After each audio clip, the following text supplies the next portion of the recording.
into turn number 3. Sean Lloyd sets it up off turn 4, and he got loose.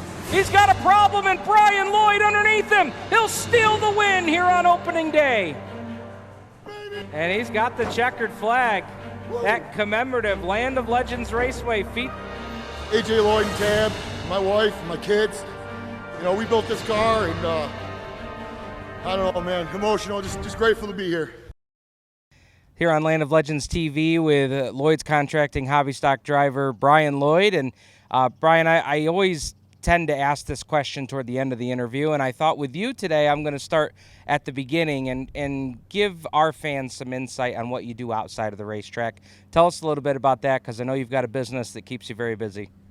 Yeah, we basically we make homes or houses into homes in the Finger Lakes. We do everything from basement remodels to whole remodels, bathrooms, kitchens, windows. If we can do it, we pretty much do it. Everything but roofs. We let the other guys do the roofs. And talking about that business, I mean, we're on the back end of a pandemic now, and I'm always intrigued talking with business owners about how things were for you during the pandemic and now after. But and some contractors I know, they were busy all the way through. What was your experience with everything? For the most part, we were busy. There was some times where in the beginning, customers, I guess like everybody, they were confused. Didn't really know what the right move was. The governor was coming on TV every day saying different things, and how many people could be around in one space, and so a couple of the customers were, I'll just say confused, but we got through it. Right now, after the pandemic, I'm 14 months out, so I mean, work is just rolling. People are spending money, and things are great. So. What is is there a project that you'd say is a favorite of yours? When a customer calls, you say, oh man, I can't wait to dig into that. I like decks, it's outside. But for me, it kind of all flows together, For a lot of years, I did drywall and metal stud framing and stuff like that on commercial and residential. So it was the same thing every day, repetitious. And I did it for a long time, and it gets old. And with what I'm doing today, everything changes. One day we could be in a basement, the next day we could be out building the deck, the next day we could be in an excavator. So it kind of changes your day and makes things, keeps you on your toes, I guess. Now, in that light with your business, you've jumped on board as the hobby stock sponsor this year, and we've had so much support the past couple seasons, but particularly this year. Sponsorship is going through the roof.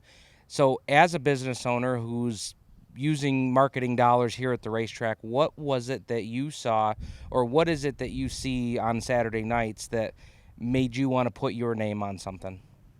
Well, I mean, I believe, in my opinion, that Land of Legends, is probably one of the greatest racetracks around as far as for the racer. I mean, you guys, I feel like when we come here, it's for us. Not for us necessarily, but for our sponsors. The name gets out there, and with it last year, with you guys, having the broadcast on TV,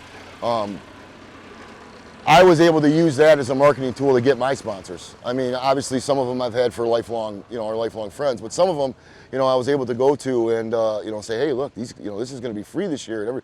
And they were, it was a lot easier to jump, to have them jump on board. And I always say the proof's in the pudding. On Saturday night, my Facebook page blows up here.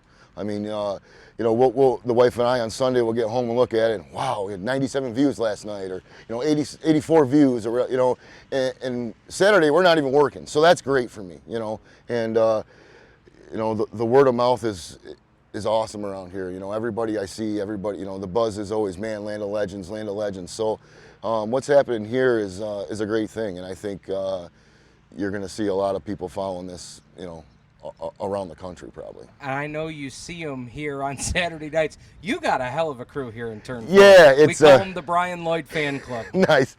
Yeah, we so back in I guess it was 2000 to probably around 2005 I raced here, and we had, we're from here.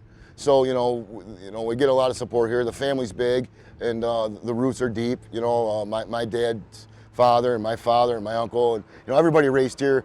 And so that's one of the reasons why we strive to bring the class back here when I decided, we'll say when I got the buzz again. And I'm so glad to be here. You know, when I'm in the car and, you know, I tell everybody, when we come out, I can see from turn 4 to turn 1, we can see those fans. I mean, we missed it last year, but what a great feeling that is to be in a race car and see that. So That was quite an experience last year, you know, rolling by to, you know, what you and I are seeing. yeah, today, I mean, it was you know? so when I won that first one last year, it was kind of weird. I was so emotional coming out, but it was like when you got out of the car, it was like you kind of didn't know what to do. It was a weird feeling, you know, and so I can't wait to get back here this year and celebrate the way it's supposed to be done. So I imagine that amps up the anticipation for visiting Casbah Victory Lane this year, you know, yeah, just because of the polar opposite experience. exactly. Yeah, exactly. We can't wait. Yep. Tell us about this season. 4 races in at the time we're recording this, 2 top 5s on the season. Have a couple of issues, but as we get going, you know, it seems like you guys are starting on that path toward more consistent runs. Yeah, I think you know, in the beginning, this was a new car for me. You know, just working the bugs out. You know, we had some problems with transmissions early on, and just figuring out, you know, us racers know these race cars from front to back. You know, and part of it is having problems and fixing those problems and learning from those. And you know, I have a lot of great guys that help me. You know, that have been racing for a long time, and just getting comfortable in the car. And you know, I feel like the more we race, and definitely both nights of racing has helped a lot. And yeah, we're having a ball, you know. I saw a red car. Talk to us about, you know, is one night, blue car Saturday night? Is that how that's working? Yeah, well, it's supposed to work that way. So I have both cars, 2 cars.